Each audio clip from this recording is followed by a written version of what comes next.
It's Phillip. How you doing, Phillip? Very good. How are you doing? I'm doing fine. It's good to see you. I hope you're doing all right. You have a good week? You too.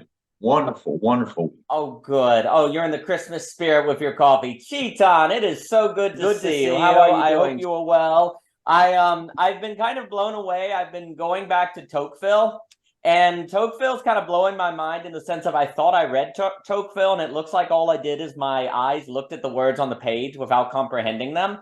And now as I go back, it's like every single word is kind of full of just a lot of meaning. He seems a lot like Philip Reef before Philip Reef, talking about the kind of tensions of, so for example, it's very interesting, where, back then on the idea of democracy, the other thing I have to say is I'm increasingly convinced that when he talks about democracy, he's basically talking about what we do on the liminal web. Like philosophical exchange, like now democracy means a voting process or majority rule. And what's so interesting is that's almost like the most irrelevant part for Tocqueville of democracy, where it's more so a kind of culture of discussing ideas, discussing what we think America is going to be, et cetera, so forth. Now, the thing that Tocqueville points out is that creates doubt, though, because people start doubting, and doubt is a kind of hell. People hate doubt. They hate anxiety. And so the thing that he was kind of warning about, he's like, man, we're exposing all these people to democracy without any training in anxiety. And what people to do when they face, he talks about equality. And what he says is that when you make people equal, because you've removed aristocracy or hierarchy or whatever, and you then expose them and you make them equal also on grounds of like everyone's ideas have a equal say in the conversation. That's what we're going to debate, right? He says the problem that happens, though, is when people feel that anxiety, in response, they then tend to, on their own, try to create a new hierarchy by which to organize who's right and who's wrong. And they naturally turn, to use Forrest Landry's term, to power or markets to create a new hierarchy. And basically, the funny thing that he kind of points out, which is just kind of fascinating to me because I think it's played out, is he was saying, in America, this kind of structure of democracy is incredibly risky. Now Tocqueville also believes that he's kind of like, but you can't reverse democracy. Once it's unleashed, once you've unleashed equality, then people are going to want it. But once they experience it, they get existentially overwhelmed. He's like, basically what's going to happen is markets are going to take over unless people are able to handle that anxiety. But he's like, we've kind of exposed people to that without any training on how to handle it. So what's likely to occur is people are just going to kind of turn to create new hierarchies in terms of business, in terms of power. And he really was kind of like, yeah, we got rid of aristocracy to go to democracy, and now we're going to end up in despotism because we've exposed people to so much radical uncertainty. So it's pretty wild. The other thing, the last thing I'll say, is I'm also increasingly convinced that in a weird way, we've actually never had a world that could handle democracy. Because in America, he talks about America being really kind of pragmatic, like obsessed with pragmatism, but it also had a frontier. So even if you were pragmatic, it was part of your very facticity to think about imagination and vision. Like, so even if you were a hardcore pragmatist, you still were thinking about possibility.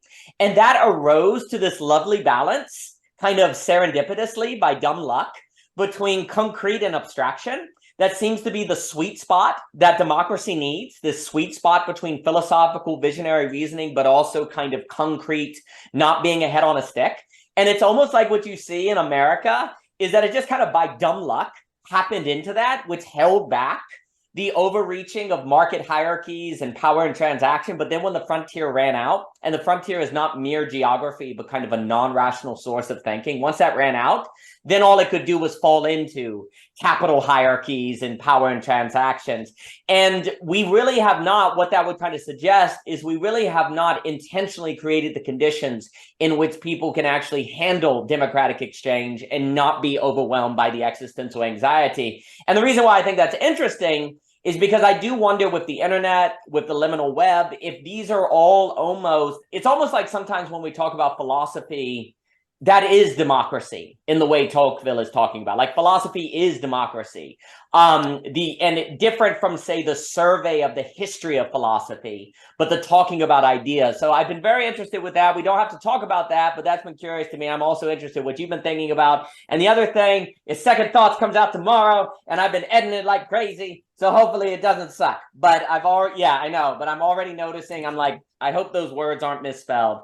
We will find out. I'm not sure. That's always a nervous thing when you open a book to a random page and you're like, is a comma supposed to go there? And then you throw it across the room because you're like, oh my gosh, Mr. Luber, good to see you. So I've been curious about Tocqueville's democracy and democracy literally equaling philosophy, and how then, like, if you don't realize that, then you also don't have a culture that trains people to handle that existential uncertainty. And so then they become prone to fall into market transactions and power and different things like that. So pretty blown away going back to Tocqueville these days. But gentlemen, thank you all for being here. Thank you. And that's a good start. This intersects very well. I've been thinking a lot about the contradiction between freedom and norms, because it seems on some level, I'm reading The Medical Nemesis by Illich. He talks a lot about pain and the difference between a symbolic and a technical mediation of pain. One, you get kind of the pain killer. We're going to get rid of this. Whereas the other is you will nobly live the rest of your life with this necessary evil. That's how it was symbolized. And so this question becomes like, how do you keep, one wing completely free, skeptical, open to the non-rational, while founding a society on a set of norms that are advantageous for common life? And I think Nietzsche was a close reader of Tocqueville. He read a lot of his stuff, and I think came up with the rank and file. He was very much, we need the rank and file. There will be a group of these higher men towards the end of Zarathustra that give up any kind of safety and are constantly, almost in like a sadomasochistic way, looking to enlarge their cognitive faculties. So I think that's the $1 million question is can you set up training grounds that offer the right amount, the optimal grip, if you will, when it comes to handling the anxieties of democracy? No, I think that's a wonderful association. And Mr. Jockin, good to see you on this fine day, sir. And no, I always love where Ivan Illich was like, pain has become optional and thus is now unbearable. And I think there's actually something similar that occurs with anxiety or uncertainty, where you feel like uncertainty is optional. So when you suffer it in democracy, it's unbearable, right? Because you could go back to a tribe or a common life, so you don't want to do it. So, again, what's just extraordinary to me in Tocqueville is there are all these kind of problems that have now come out in democracy. And I'm like, why did I never hear of this in like school? Like, where were these trade-offs of democracy, like to actually discuss them and to think them through? It was not even brought up.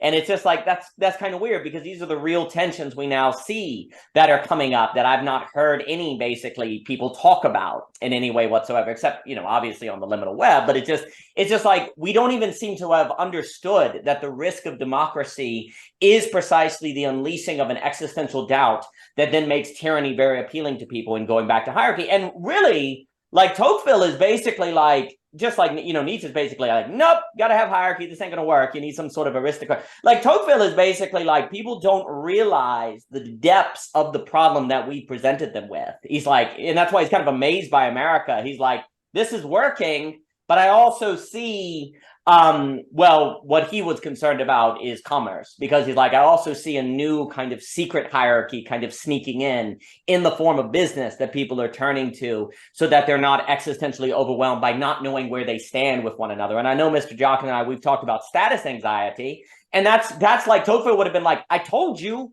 That's exactly what happens in a democracy. When everyone is equal, then people like are anxious to know where they stand with one another, and status becomes everything as a new currency. And Tocqueville's like, I told you that was going to happen, and you got to get ready for that.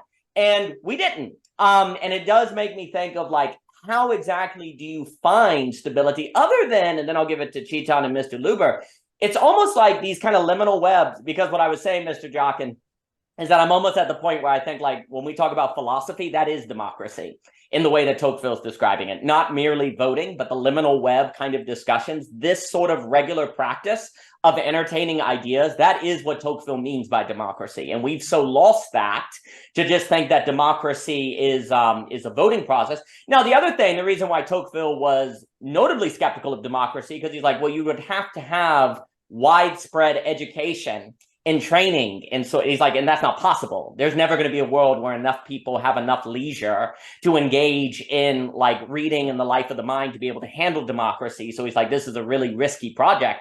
But I wonder if things like the internet may change that, or if we change the school model, if you could open those things. Because it's almost like what we did is we took Tocqueville and said, oh, okay, we need everyone to be educated. So we're going to teach them like the general fields of math literature. And Tocqueville would be like, no. It's not merely the information. There's a certain disposition, a certain emotional calibration that is the holding of ideas that is necessary for democracy to work. And that's not what we've trained. And there's something like, do what you actually need for democracy to work is basically people engaged in regular practices like the liminal web, like philosophical discussion. That seems to be what Tocqueville is saying, which is pretty wild to me. But let me give it to Mr. Chetan and then Mr. Luber. Chetan, it is good to see you. I hope you're doing well, sir.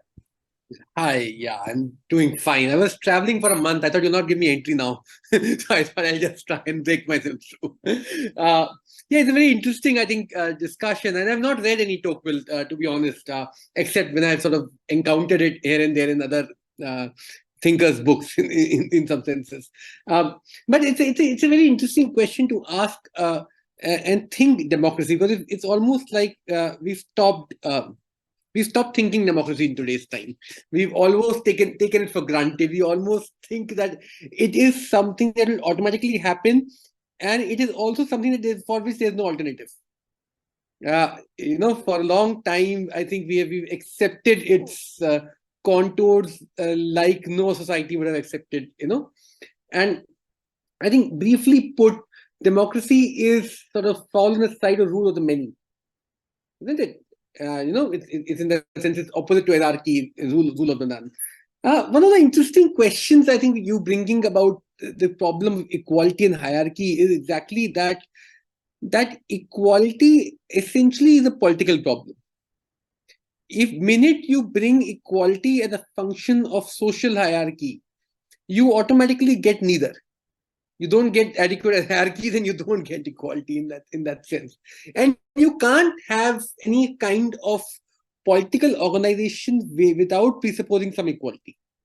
Even say Jacques Rancière's thinking around this question of equality, exactly this, that politics would always presuppose equality. In that sense, if we are in the political sphere and we already assume hierarchy between different individuals, then you don't have a political sphere at all.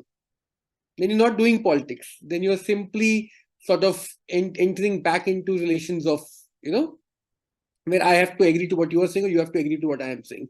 Our opinions are not in that sense. So politics to that degree always demands some kind of equality from which certain opinions can be negotiated in that sense. And what Tocqueville sort of, I think sort of mixing together in his work, and which is what Hannah Arendt sort of talks about in her work in Human Condition, that what he's mixing is that he's mixing the political and the social spheres. Essentially, where the social sphere would always be a sphere of hierarchy, and it sort of emerges, or you can create a public-private distinction and so on and so forth. But you would always get a social sphere, but always a sphere which always has hierarchies built into it. It is never a sphere of freedom in that sense. And politics is a sphere, and this is not a mixing that Tocqueville is doing, but the interesting thing is this is a mixing that has done by the modernity itself. Modern democracy exactly mixes these two spheres together. And from there, if we come back to asking the original question, what are the conditions for democracy? I think that then we may open it up in a different way. That even if we sort of imagine the ideal conditions for democracy, what would be those conditions in that sense, and how do we sort of think through the contradictions that are built within the democratic process itself? What comes out of it then? I'm not sure. Yeah.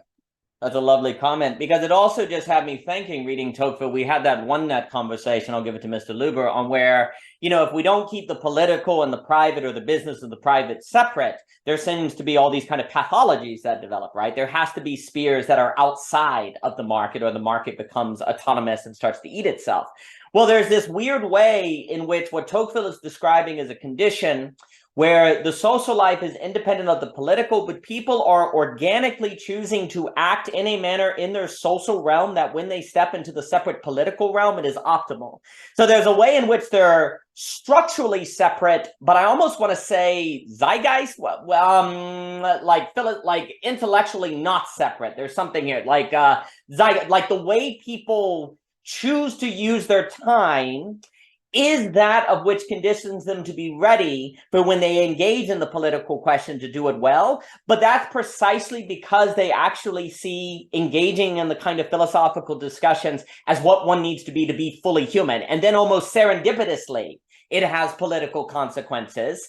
But the issue is that those, like we've talked about many times, and we talked about with beauty with Mr. Jockin, like the very things that then people would have to do in their daily life are things that we've never really seen the majority of people ever do in their daily life. Now, and because and Tocqueville would say, well, of course not, because it's anxiety producing and it makes you uncertain. And Tocqueville himself biographically really was tortured by doubt.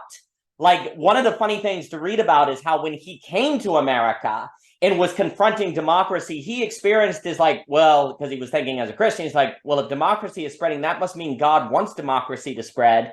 But my entire life, I've believed in the aristocracy. It actually led to like this huge existential crisis for Tocqueville, that then he's like, well, democracy does this to people, so how in the world could it be God's will for this to be spreading this existential anxiety? Is it God's will to make people suffer a kind of purgatory and different things? So it's very interesting with Tocqueville, is because his own interest in the question of democracy, and then later he compares it with the revolution in France, is almost as well a biographical effort to figure out how he himself should relate to doubt, and can he himself in his private life condition himself to be able to handle it so that he could participate in the very democracy that's arisal in history made him question if his previous political leanings were correct. But it's very interesting because there's this weird thing in Tocqueville where what people do in their private life is what makes them conditioned to engage in democracy, and yet there's still a kind of separation there in terms of the structure,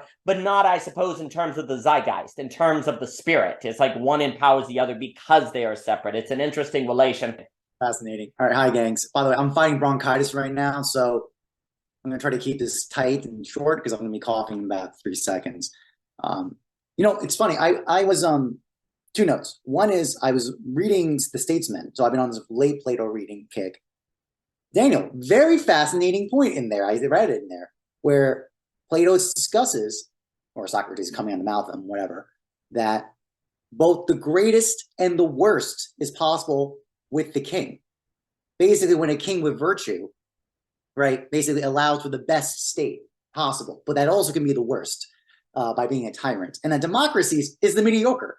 It's actually worse because it's mediocre. So I don't know if Daniel, you picked it up from there, but I was like, no, that's a Daniel comment, just on discussions we had on the net a couple of weeks ago. I just want to let you know about that. But and on this note of just on your favorite topic, Daniel, Gibbons, there's a really interesting point in The Statesman where it says, actually there's something superior to even law or custom, and that's the archon, the principle. They basically, by his existence of being basically virtuous, can basically endow at every moment, at every state, the correct thing to do. I remind instantly of they count from Aristotle in the Ethics about the equitable one, right? That say the law is universal, that's generic and abstracted. It doesn't work.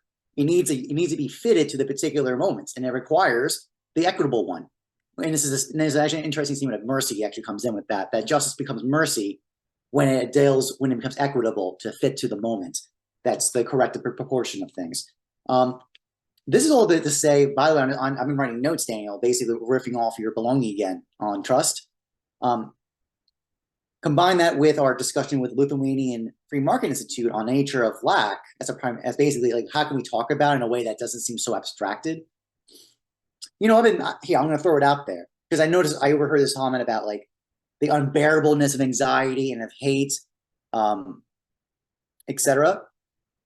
And I also remember this from Aristotle talking about this, but even what is the cause of organization of governments, of the political body in the first place?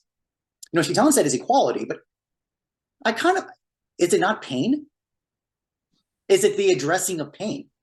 And I bring this up because in Aristotle, there's a very systematic discussion of harmful affection onto a person, onto a substance, by a forcible removal is lack.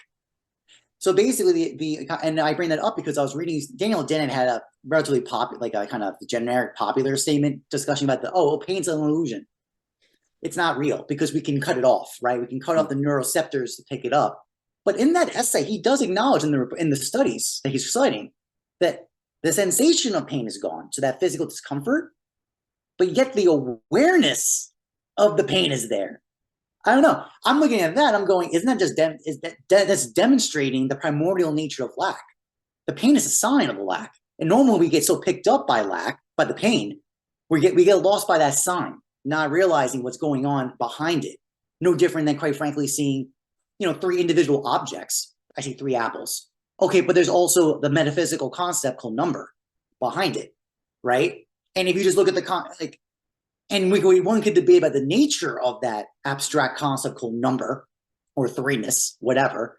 But nevertheless, I'm drawing out to point out that if you guys buy this argument that the organization of religions, governments, basically any organization of bodies in any state, any corporealness of any nature, is a response addressing of pain.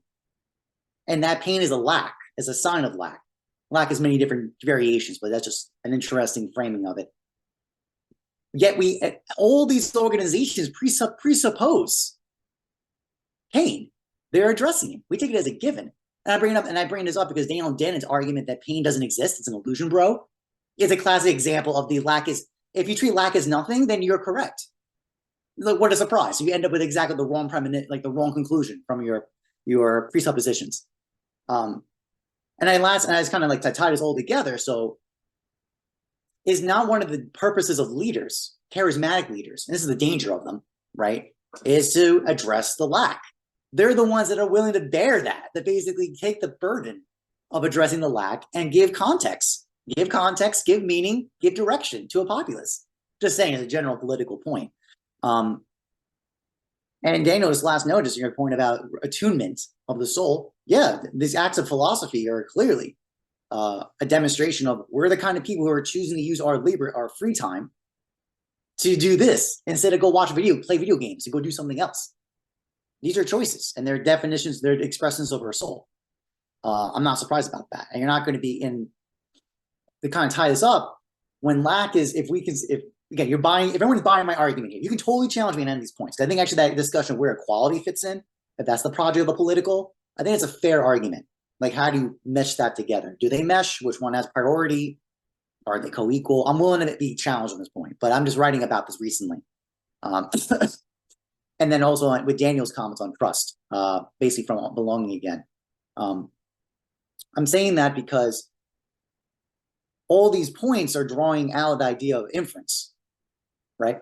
So because there's a kind of, now I'll stop there because I'm going to go too many tangent points. I'm going to stop. That is lovely. And do not die. Bronchitis sucks. I'm really sorry. I'm going to pass it to Mr. Luber, Cheeton, Phillip, and then Hunter Coates. It is good to see you today, my friend. I hope you are well. And I'll just note quickly on that point, what's so fascinating is when Tocqueville is talking about democracy in America, as Hunter, we're kind of talking about how I've been really taken by Tocqueville going back on how he describes democracy. And it really strikes me as basically liminal web philosophy conversations, not just a voting process. And what's so interesting is he basically finds democracy mysterious. It's like this mysterious attunement that people organically have, which speaks to Philip's point where, this between norm and freedom.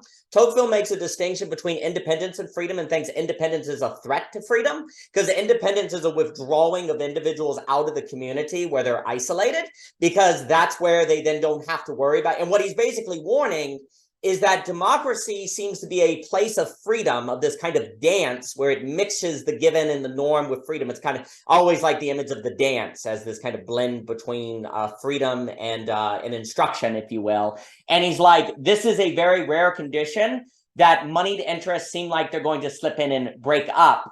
And that, or it's difficult to maintain this because of the existential anxiety that then makes people seek independence, which basically, when he means independence, it means almost like atomization or tribalism or splitting apart. So it's very interesting that Tocqueville is basically describing that democracy, when it's not merely a voting process, is a particular attunement that is not merely legal, not cultural, like it's like this kind of resonance where everyone catches one another in discussions about things that really matter. And it's more like a dance. And I find it very, very fascinating. But let me get to Mr. Luber, Chiton, Phillip, and then Hunter. Mr. Luber, please. It's like every time I come on the net, it's like, fuck, another book I have to read. Every time. I just want to first off say, just because you brought up the video with you and the Lithuanian group, that the two videos, the one Jockin that I saw recently with you and I feel like it was like minute 20. You had like this diatribe that was absolutely flames, like unbelievable. Like I tried to show like 5 of my friends, and they're just like, I gotta watch that again. Like, what are you talking about? Like, it's just so true. Like what you guys were doing, I think that was an unbelievable video. So I just wanted to emphasize that. And then I guess for me, I just want to, my starting point would be, if you don't address the lack, you either go into some repression of the lack, or you acknowledge the lack, and it's absolutely terrifying. And that's like, to me, when like the story begins, like when you see the terror, that is actually when the story begins. And I think, like, for example, like I haven't been on the net just because I've just been so busy in a few weeks. And like, I forget, I think maybe someone brought up anxiety or status anxiety. It's like, that actually is applicable to my relationship with the net. It's like, I became addicted to the net, and I haven't been on the net for a while. And I felt like my status on the net was starting to be in question. And it's like, oh, it's good for me to be on the net. Like I need to get back on the net. It's good for me. 1, 2, I think it's also good for the net for more people to be on the net. So it's like, it's good for the organization and for the individual. And Daniel, I feel like expert Mr. Belong, it's like, I feel like the status anxiety is necessary for any sense of belonging. And I have to kind of oscillate between confronting my anxiety, like entering a state of terror, and then also oscillating between that terror and me repressing the anxiety of like not being on the net. So like, it's not necessarily every week that I wasn't on the net, I'm thinking like, oh, fuck. It's like there's a certain repression that's happening where it's like not coming to the forefront of my mind. And then enough time has passed, certain circumstances happen. It's like, oh, I have time. I really should be on the net. Like the anxiety triggers, that kind of thing. So I just think that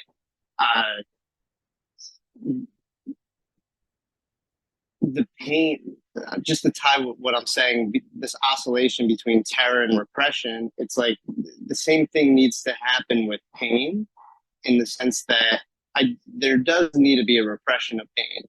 Like, I can't agree with like, pain must be at the forefront and must not ever be repressed. Because what happens is it starts becoming ironic how everyone is actually always in pain and is trying to escape the pain in a certain sense, because it's constantly on the forefront of everyone's mind. Because like, whenever there's pain in the forefront of your mind, no one's ever like, oh, let me just dwell in it. Like the initial reaction is like, when you break your arm, it's not like, let me just sit with my broken arm. It's like, take me to a fucking doctor and give me a cast immediately, and pain pills is what most people would think. So there is a certain like repression required, I think, with pain. And I just wonder, my question is, how do you, I guess it's about the lack ultimately, because I think there needs to be a certain level of repression of lack in order for the lack to be properly positioned in the forefront of your mind. I think there needs to be a certain level of oscillation, because I think if there weren't, it would just be pure horror and terror. And I don't think anyone can handle that. Like, it's just too much. And then just one more thing, just to tie it to, like, I've been thinking about this with Daniel, your video with Layman Pascal. Yeah. Just like with the liminal web, it's like, I don't want the liminal web to enter an ironic position. I want it to sublate into story, in the sense that, yes, the liminal web is preaching different things than the not liminal web, but I don't want the liminal web to completely see itself as negating just everything that the liminal web is doing is for the sake of not being like the other. And then what happens is the liminal web will just become the other. And I don't want that, because then the liminal web can't morph and become a butterfly and be a story and kind of have its own pathway of thinking and being, etc. So I think, just to tie it all together, it's like the liminal web needs to repress its negation of the other to a certain extent, but it can't fully repress it at the same time.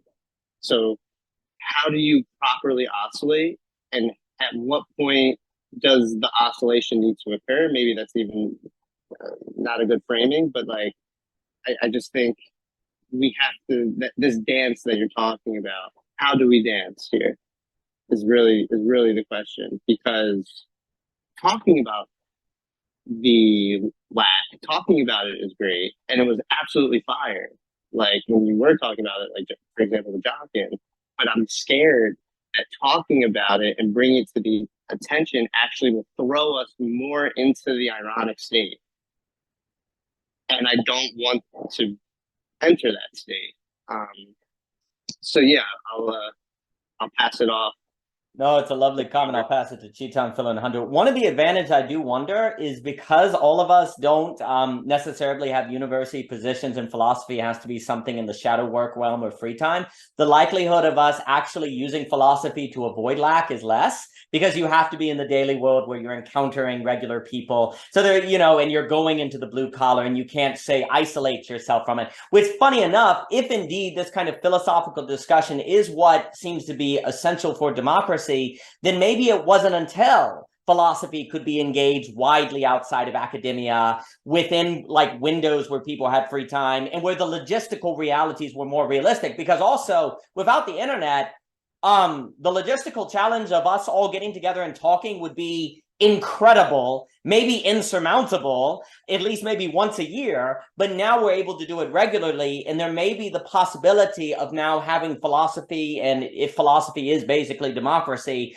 having that more integrated with an active way of life, where talking about lack is not so easily an act of escaping lack. And so, but it's a very good point. Also, it's interesting with community, because there's a balance between the, like when we ran Eunoia or different things, like you're talking about the net, like there's this balance between this feeling of I should be there, and then, oh, I don't need to be there, or will always be there. Because like at Eunoia, if everyone just was like, oh, we don't need to contribute, the organization fell apart. But then also, if you're like, hey, you got to be there, then nobody wanted to be there because it was a guilt-based thing, right? So there's this really, and we're actually talking about this at Voicecraft, this interesting tension between, you don't want to have a status thing where people are going, it's like what Tocqueville is talking is a status of hierarchy between individuals, but there is a kind of status of the community. And it's almost like when you lose the status of the community, you get the status of individuals in terms of what he calls independence, that then leads to the destruction, a lot of trouble. Where instead, where there's like, what's the status of Eunoia? What's the status of community? And are we all conditioning ourselves to create an environment where people, what Tocqueville would say, feel free?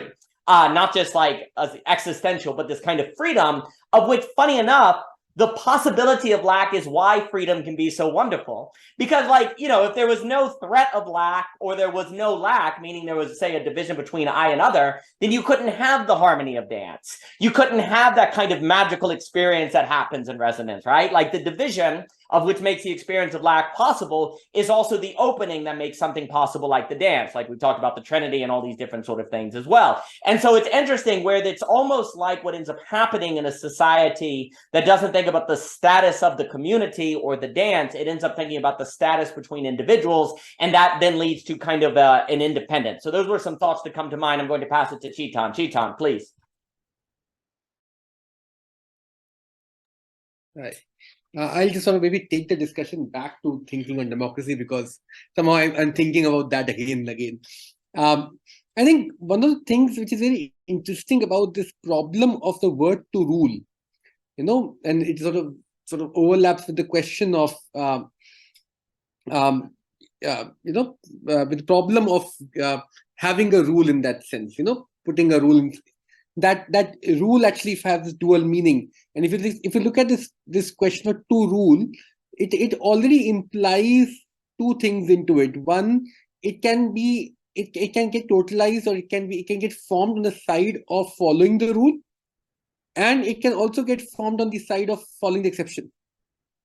Both sort of gets included within this conception of to rule, and to rule can also be meaning to give a rule and to follow a rule.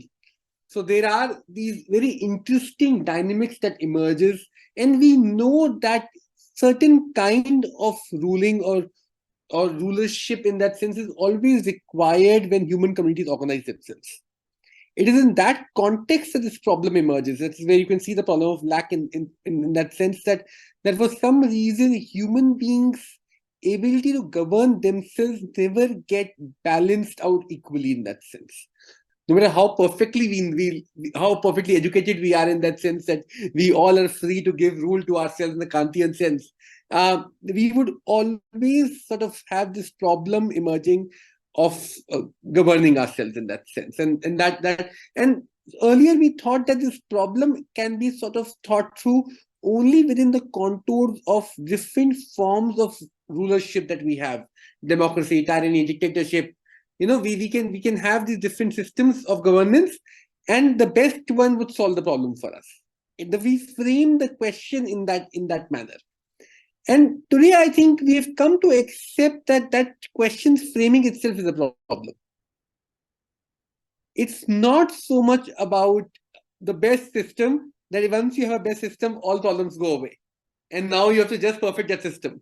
That simple story, I think, somewhere broke down around 600, 700 years back, and it consistently reached a point today that we know that any system in place, in some senses, will reach its own contradictions.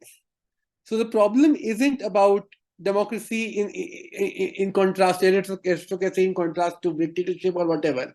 In that sense, I think that's the first thing that we need to think about in this context about democracy. The other thing is that democracy sort of gains legitimacy because it sort of at least claim to give an alternative to certain sovereign forms of governance. It at least laid a claim to alternative sovereignty.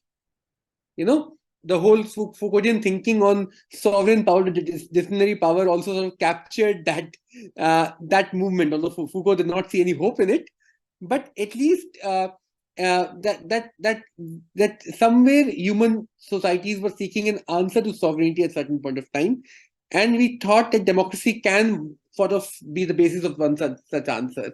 And we realized very quickly that democracy doesn't really give an alternative to sovereign form of decision making. It doesn't. In fact, it reinscribes sovereignty in different forms. We can look at Agamben's work for that. We can see that those kind of questionings happening in that sphere. I think given these realities, in that sense, one, that this opposition between democracy to dictatorship to other forms of governance, these oppositions are not in that sense are what you call false choices. These are not choices that are real in any sense of the word. And the other thing is that democracy itself doesn't really give you an give you an outside to what you would call sovereign decision making in that sense. In fact, democracy reinscribes sovereign decision making in very particular ways. I think it's an interesting question to ask: in what ways then should we frame this problem of political governance, governmentality in that sense? And I don't think we have the quite right question yet, before even we start to thinking about adequate answers. In what ways do we need to frame this question, that how do we govern ourselves in that sense? And I'm not sure how people would look at that problem in that sense. And I'm just putting it out there. Yeah. Oh, I love it. And I'll pass it to Philip. And before I forget, and yes, Andrew, what Mr. Jockin was saying about lack of freedom in the comment was fire. Those 20 minutes was fire. Well done, sir. What was striking to me is when I was reading Tocqueville is how freaking psychoanalytical it felt. Like, he's like, concern about democracy is more like this kind of existential way that people relate to one another. And yet when we think about democracy, we immediately go to these kind of government models.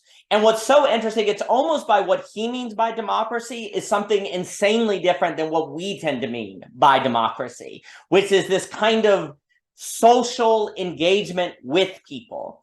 And what we've instead done is we've kind of said, oh, democracy is best. Democracy is system. That system will fix all our problems. When really that's not, there is no system that can make up for a lack of a certain human attunement. There's some sort of human attunement that's required. But then, of course, the question is, how do you train that? Where does it come from? What are the conditions that make that possible? Because it doesn't seem to be a system.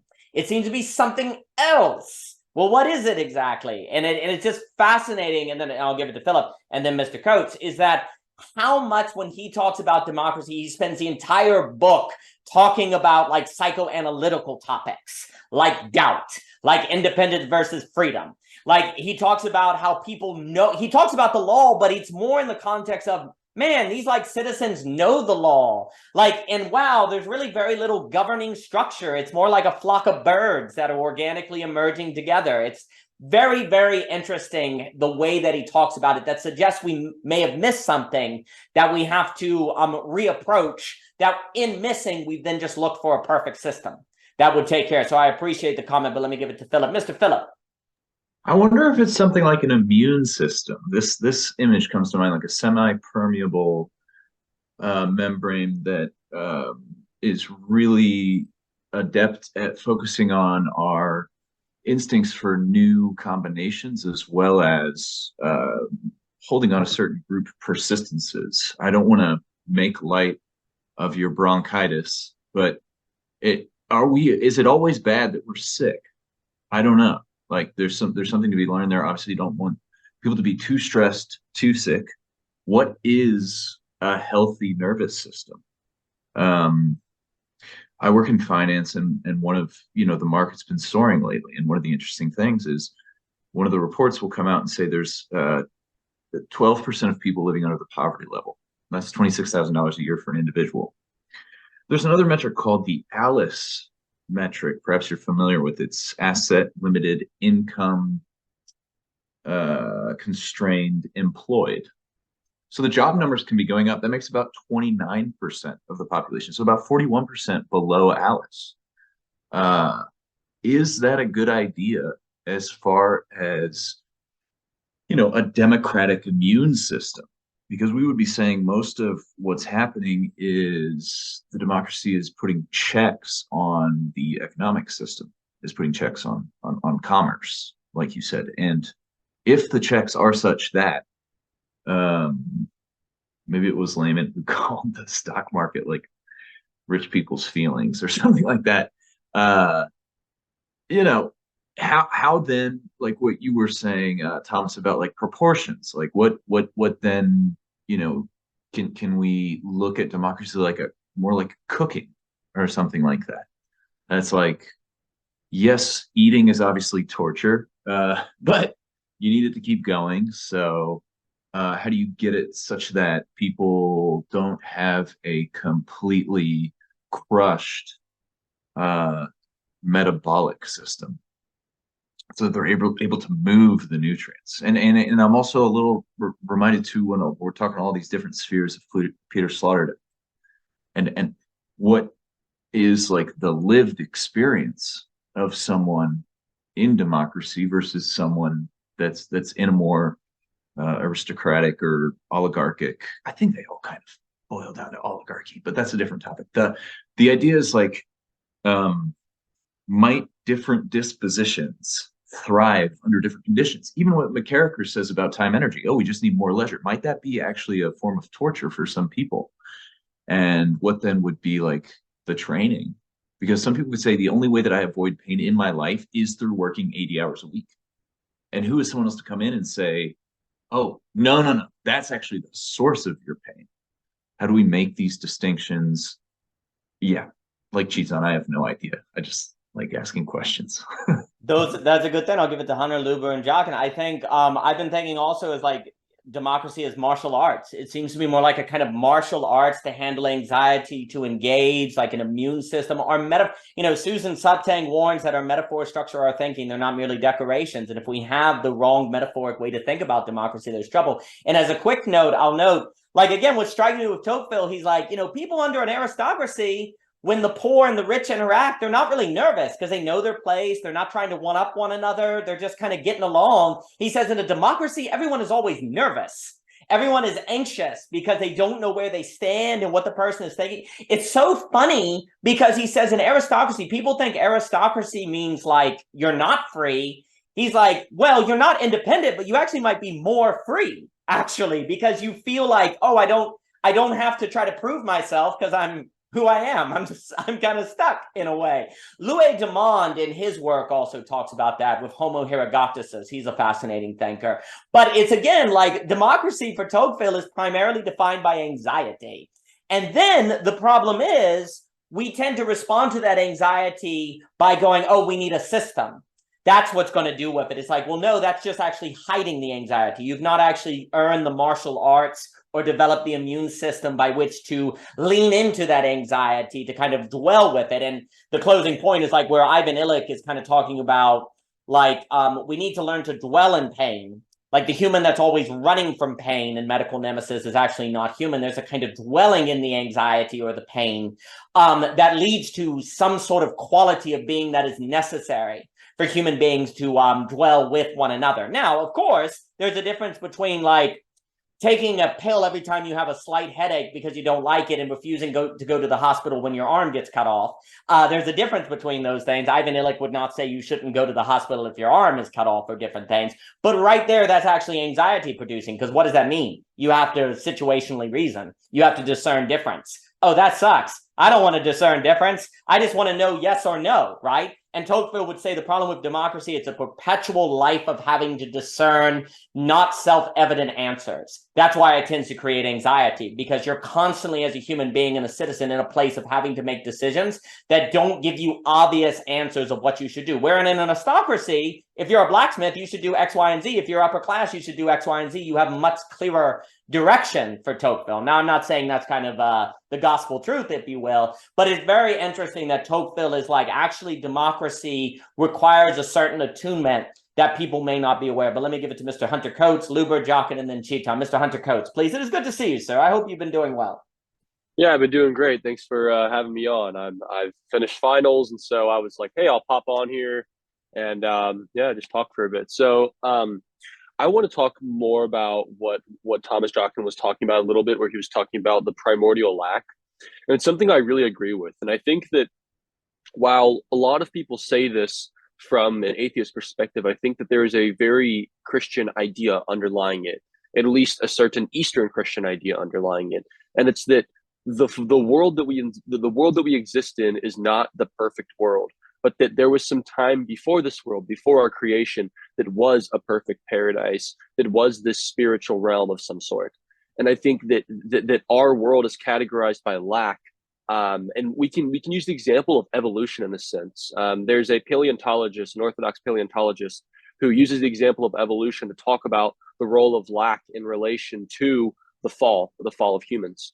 And what he says is that while evolution begins from like apes to humans and so on, as you get further and further away, you feel like you're progressing. But what you're really doing is you're becoming further from that paradise. we came from that paradise, and you think it's the reverse. You think that you're becoming closer to paradise, becoming more rational, becoming more reasonable, growing, you're able to console virtue as a human compared to a Neanderthal, compared to a the other homo geniuses. But what he talks about is how you're really becoming further away, and that go in and the earliest stage of being was that perfect life that was different than Homo sapiens today, that was different than Neanderthals, that was different than any other Homo species, that was different than any other genus in general. And so I think that this idea allows us to understand how lack truly is primordial, and that before time there was a period of no lack. But with time comes that idea of lack. And it's kind of implicit when you think about the structure of time. Time is ecstatic, which means that it is forever progressing. So at one point, you always have lack. You have the lack of what once was, and you have the lack of what is to come. And so this Heidegger talks about a bit about this. Ecstasis, I think, is what he uses. And so you're always in that temporal present, always stuck between two lacks. And this is understood by the primordial lack, which again, in the Orthodox view, is the structure of our world. The created world is lack, because it's lacking from that perfect divine reality that once was. And that the idea is that eventually we will return to that reality. As Origen says, the beginning will always be like the end.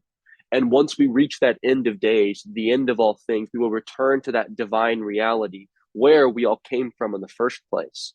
And so I think that's how and that's how an Orthodox perspective would understand this role of lack, is that the role of lack is primordial, because all our world is constituted by this lack. But eventually that lack will pass away, and we will return to a pre-lack phase. What Lacan would say, like the mythical oneness with the mother, right? This is that pre-lack phase that we will return to, according to Origen, according to a lot of the Eastern thought. So that's kind of my view on how we conceptualize privation and lack within Christian understanding. Well, first off, Mr. Coates, congratulations on completing finals. I recall that feeling being quite glorious. And I remember waking up in the library a few times and being like, why am I here? In fact, the janitor, one time I woke up and had taken an old trash bag, not an old trash bag, wow, had taken a trash bag and made a blanket and covered me. It was really intimate, and I was quite moved by it. No, I would definitely think that one of the advantages of some of the theological conceptions, like when we talked about in orthodoxy, of, say, lack being primordial, is it allowed there to be a certain skepticism of a narrative of, say, autonomous rationality, progress, and so on and so forth, which, if those things tend to lead to Nash equilibria, as we'll talk about, a suboptimal result, the loss of that has actually been a loss of a source of non-rationality that can help us avoid some of the problems we're in now. Also, there can be significant advantages where, say, if you believe in fallenness, then when you encounter lack, it doesn't devastate you because you said, oh, I expected this. And so there's an issue here where what's very interesting is it would almost seem as if there is something to be learned by a lot of philosophy, by, I would even say, economics, from some of the theological traditions that would help them reorganize themselves to come to terms with this reality, as opposed to see it as something that needs to be corrected. If it is something primordial, then you say, well, how do I think with it, not against it? And in fact, thinking against it has led to things, well, then I just think about the whole counter-enlightenment, the modern counter-enlightenment, and people thinking, oh, we can get away from that, and it actually leading to self-effacement and different things like that. So I think that kind of notion of the theological question of lack, the primordial lack, and then it's just quite interesting for anyone who's theologically interested. It is, I think, very fascinating that you see, in my opinion, in economics, that the problem of demand seems to be lack. When you look in philosophy, psychoanalysis, there's an issue of lack. There's some sort of structural comparison that would suggest one or the other that I think points to theological possibilities that have to be addressed. So again, I salute you in overcoming finals. That's terrible, and it's lovely for you to jump on. I'll pass it to Luber, Jockin, Cheaton, and then Phillip. Mr. Luber, please. Yeah, I can't help but to situate this in the book that I'm writing with Daniel and my writing partner Alex. It's gonna kill me. It's absolutely gonna kill me. And then unfortunately I'll have to run because Alex is calling me and wants to do some stuff with the book right now. So there's a lot that was said that's here. So what Hunter said about Heidegger and like the stuff between two lacks. So to me, the problem I have with lack, it's not actually a problem. I love lack. I think it, the concrete. But the problem that I have with lack is that the contextual threshold in which lack is situated in is ambiguous. And if the contextual threshold of in what context, because like Phillip said earlier, he said, is being sick bad? I mean, I'm sitting in rehab right now with my grandma. I'm going to say, absolutely. Sick is bad. So it's like, I understand the context in which you're situating lack in and why you were saying, I don't necessarily think sickness is bad because the context is just different versus the context that I'm in perhaps right now. Because like, I mean, anyone that's had a sick loved one, no one's like, yes, yeah, you're sick, let's go. Like no one it takes that. You have to be like out of your gourd a little bit to be thinking in that moment, like, sweet, like my grandma just got cancer again, let's go. Like that's just like not, people just won't do that. Like I don't think I'm capable of doing that. Maybe I'm just flawed in that way. But like I think we have to figure out not just what lack is, because we have to figure out how to situate lack in any given context in a way where lack is compatible with different contexts. That's the challenge. So it's like how we might talk about pain, like Ivan Illich saying like, oh, situating like we have an option of not pain, so pain becomes unbearable. Like that's just a certain way in which to look at pain and to situate pain. So I can situate pain in a number of different ways where the outcome might not be the same as Ivan Illich. And so to me, the real mystery is how do we situate lack in a way that doesn't necessarily override another situated lack, if that makes sense. And just one more thing. I think the reason why we're having such a hard time understanding the context in which lack needs to be situated is because we are living in irony and not story. So it's really easy if we were living in like a story, like if we were writing our own story, so to speak.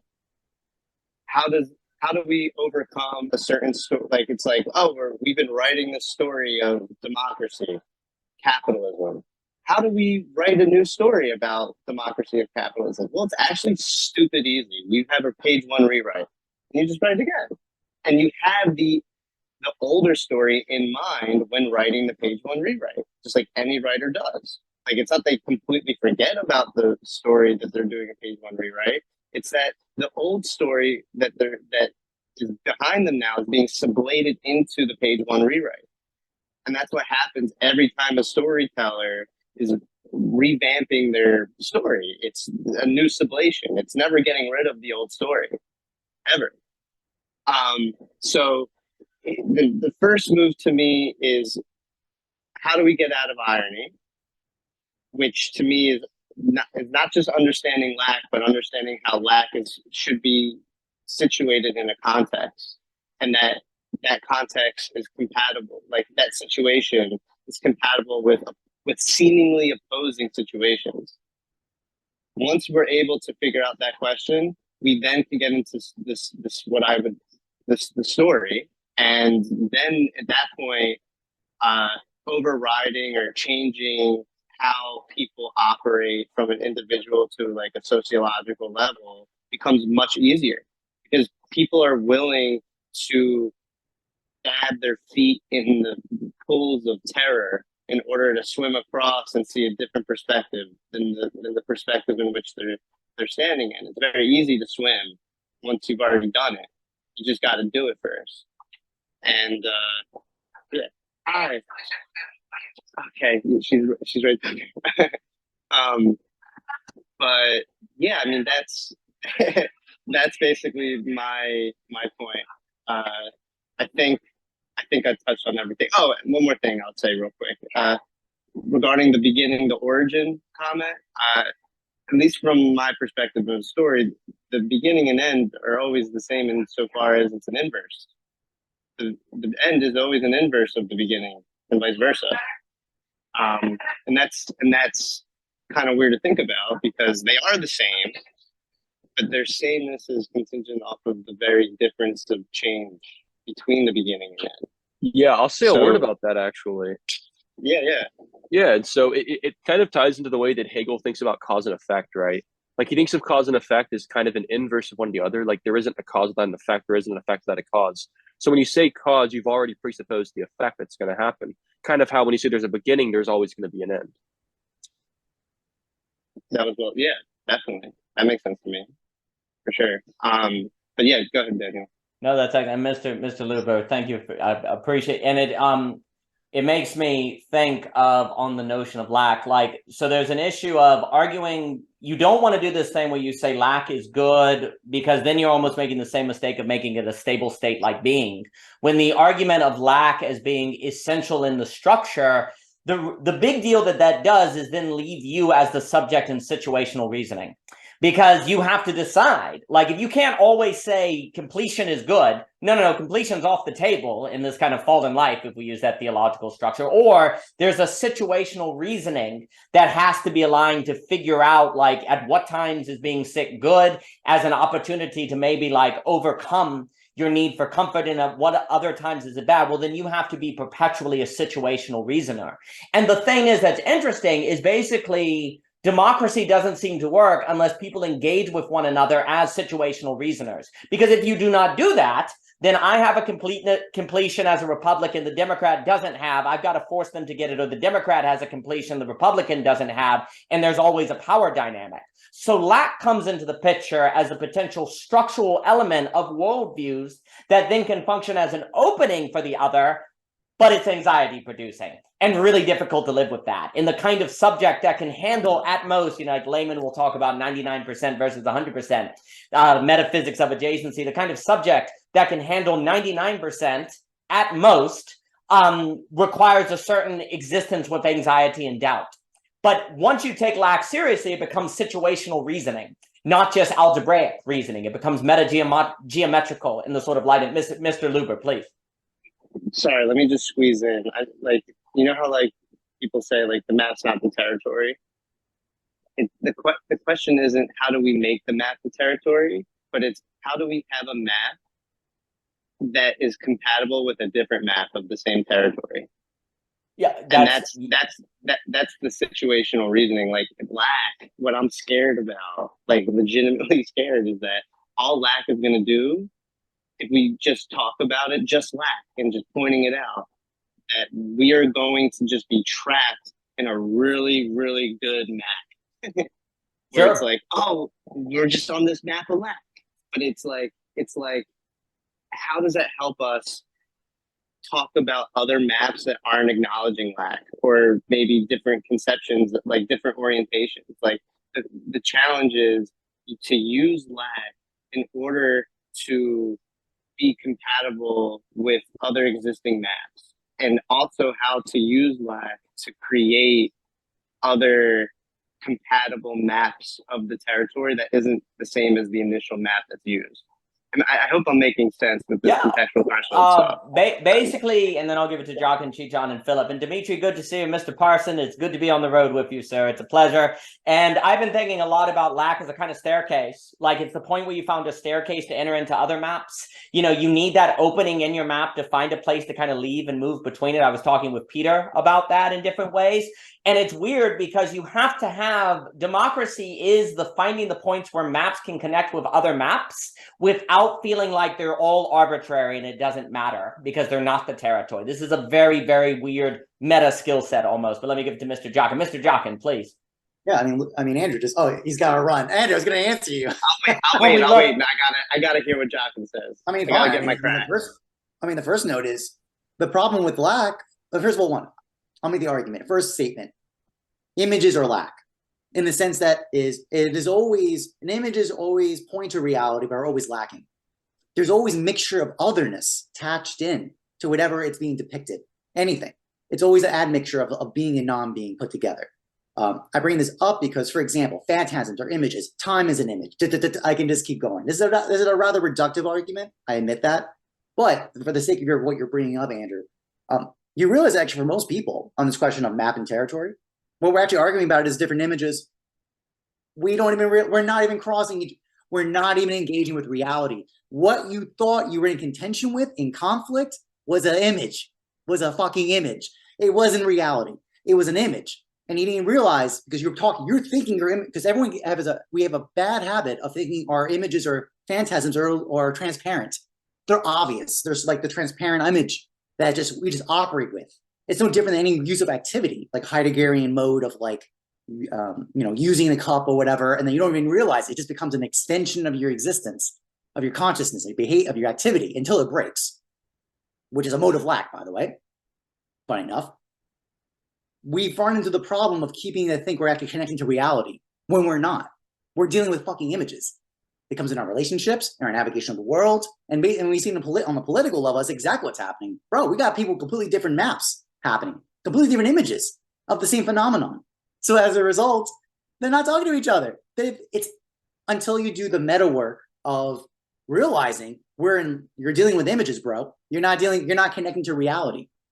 And I also bring up because words are images too. They use that's up from Plato. So I do admit that I'm being really aggressive with this framework of images. I'm also coming from an art background, so I do admit bias of I'm saying like, oh, good, my education in arts was actually totally valid. It was actually the ultimate discipline in philosophy. I didn't even know until later in my life, because we've discovered that almost everything's participating with image. So I just want to point that out, just like in terms of like my response to that question about lack. And by the way, actually, the big problem with this, and also because we have a bad habit of reflexivity on our images, we then start stacking our images with more reflection on it. So that's the other trap. That's why actually that's what irony is. Irony is the self-awareness of the image, and thus you're actually bringing out that you know about the image, but it's totally useless. Like it's cool for like one time to talk about it. It's like a fourth wall breaking kind of like, look at me, I'm so intelligent, I'm aware of the image, but that's not good enough. That's also why, like, I think, Andrew, your concern about irony versus narrative is very powerful because, by the way, narratives are structures over time to depict. So I think that's actually very fair, Andrew, what you bring about that. Hunter, I want to point out something. I appreciate what you're going at, and I totally agree. I think actually, especially if you make the argument that the fall was not just humans falling, but all of existence falling, then that's the argument right there. But I have one challenge on this point. If we all agree within this theological account that virtue is the one possession of the soul that we get to keep, we lose everything else. With our revived bodies, basically restored bodies, we're going to have our virtue. Andrew, pleasure. We're going to have virtue. So that's the one possession we're going to have. And if virtue can only exist, this is the question. Does virtue only exist in time, or does it exist outside time? This is very difficult. Because I can make a very strong argument that, for example, things like fluency, one of the powers of virtue is the ability to fluently do something, which is very interesting because it requires a kind of turning off. It's the same thing of like using the cup. You're not even aware of using the cup. Trust me, when you actually have disability or any kind of dysfunction, disfluency, you become very aware of all this. So virtue is all around us. It's permeating every moment of existence. Because if it didn't, you would know it very clearly. So I don't have an answer to that. I don't have an answer, but I think it's actually a very tough problem because all our traditions and the theological accounts and the Abrahamic religions acknowledge the existence of virtue and its continued existence. And in fact, it's actually the thing which sets the hierarchy in heaven. It's the decision. It's basically, it sets you up about how close you come to God. So thus there is definitely going to be difference in heaven. If difference exists outside time, and difference is a kind of lack, I don't have answers. I'm just pointing out it's very difficult. I mean, so I can give a couple words on that. So first out of the way, I'm a universalist. So I think that all people will eventually be virtuous and attain union with God and attain paradise. So So most you have people, then you do agree that virtue has to exist outside time. yes, I do. Yeah. So the way that I kind of see it is, hell serves like a purification purposes. The soul making theodicy from John Hick is probably what I would turn to, where it's like a person who is undergoing these trials and tribulations, punishment, is getting virtue somehow from doing this. And then once they have enough virtue and their soul's cleansed, then they're admitted into paradise, right? That's kind of the basic setup. Of course, that differs from person to person and what they've done in life and how many sins they've done and their works and stuff like that. But that's kind of the basic idea. So I would say virtue does exist then, atemporally, but I think that this is getting very eschatological, but I think that eventually we will pass into a period of timelessness, kind of again returning back to our original state of being. Origen and St. Gregory of Nyssa talk about how we will fill the sun's hypostasis. All of us will fill the image of the sun in the Trinity, and humans as a whole will fill this. And this will be that like passing from timelessness, from time, like a temporal state of being, to eventually reaching a point where time ends, and it's just this complete stance of presentism forever and ever and ever. And there's no more time, there's no more lack, and that's kind of the idea. So once that point happens, that's when virtue's over, because everyone's united to God, right? That's when God has destroyed evil. God is all in all, as 1 Corinthians 15:28 says. That's that point where God is all in all, and there's no more time. So there are implications in that, Hunter. I just want to let you know. I don't want to sidetrack that. I mean, there's some serious consequences. I'm aware of my universalist consequences. Talk about another call. It's my book, Because I also want to point out something Phillip brought up, which is, I mean, this idea of the political body, right? And this idea and using economic measurement and proportionality. No, it is important. I think nice juice. That's awesome. Okay. There's a very clear, I mean, Aristotle is very clear. Health is related to the essence of the body. So you can have parts of your body that are corrupting and things falling apart.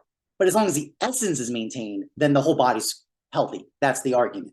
So you can make a very clean argument. I mean, I want to point out that there is a kind of presupposition to think that in a democracy, there should be some kind of equality of economic distributions of goods. I'm just trying to point that out. Like, that's not, I don't necessarily think that's like, you can have that, but you can also not have that in a democracy. But saying basically, hey, as long as GDP goes up, and as you said, basically, as long as the actual class that matters, the property owning class of stocks, get what they want and are happy, then everything's copacetic. I mean, let's be honest, in the United States, you had to be a property owner to vote in democracies. And that was only what? First of all, was that 10% of the population when the United States started?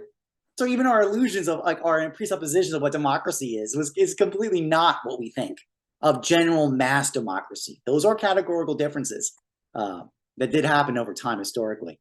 But I also want to point out, like, this thing called democracy can be arranged in many different arrangements. I think actually one of the most important ones is what is the unit of voting, right? So you can easily make an argument that the unit could have been households, head of the house, males, for example, right? They kind of use that patriarchal model, that it was actually better to have that arrangement because that meant each man representing their household, which could be a whole grouping, can make a judgment for what's best for that whole group, versus every individual getting to have a vote. I'm just saying, that's one argument. Another argument can make is that actually corporations are actually the entity that organizes people and actually have the power to make the adjudications on how voting happens. You can make arguments for that too. Like this thing called democracy, part of the question is what is the unit of voting per se, or what is the unit that actually has true influence or effect? Because there's lots of organizations, like entities, like our bodies. I use that example again. I mean, our cells are dying all the time, but yet our whole bodies actually continue to exist. And actually, one example is, I mean, the idea of the substantial form argument is to say that we're not embodied, we're ensouled with our matter. Because if I cut my arm off, this hand going, this is gone. It's going to decay and fall apart. But as long as it stays integrated with the soul, it gets to continue to exist. So, and then of course it comes to the question: how do you even know what level of investigation, or what is a substance? Basically, what is ousia? What the hell is the goddamn substance of things? At what level is it justifiable, or is it reason, or is non-arbitrary? That's a difficult question. So I just want to say, like, and that comes with health, by the way. Health is the organization of a body to continue to exist, but bodies can be, once you allow for extended bodies, like political bodies, for example, the success or failures of certain individuals, as long as the whole body does better, can be justified as, yeah, the political body. If only 10% of the population's has huge amount of wealth and the rest are not, so inequality is accepted, that's fine, as long as that's considered legitimate or permitted or continues to society to exist. But of course, that's the tension, right? Because generally the argument against that is that if it gets too radicalized, there's too much difference, too much inequality, you're going to cause basically revolts. You're going to cause, the whole body's going to collapse within itself because it's not going to sustain itself. It's no different than just inequality in our bodies individually, right?